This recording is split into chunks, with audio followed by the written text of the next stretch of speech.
Welcome. In front of me is an Oukitel C15 Pro, and today I'll show you how to wipe cache partition on this phone. And to get started, you will want to hold power key, select power off. Once the device turns off, hold power key and volume up at the same time. And you want to hold power key and volume up till you see the Oukitel logo, at which point you want to immediately release the power key only.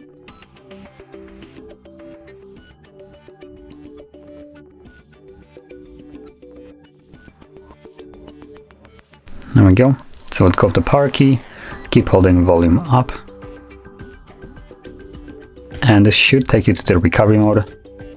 So once you're in this mode, you will need to navigate using volume keys, as you can see.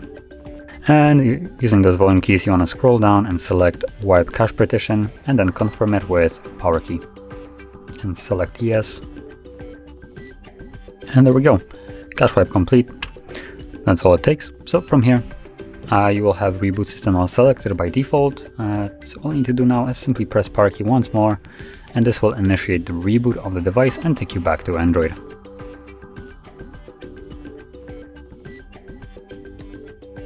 And as you can see, we're now back in Android.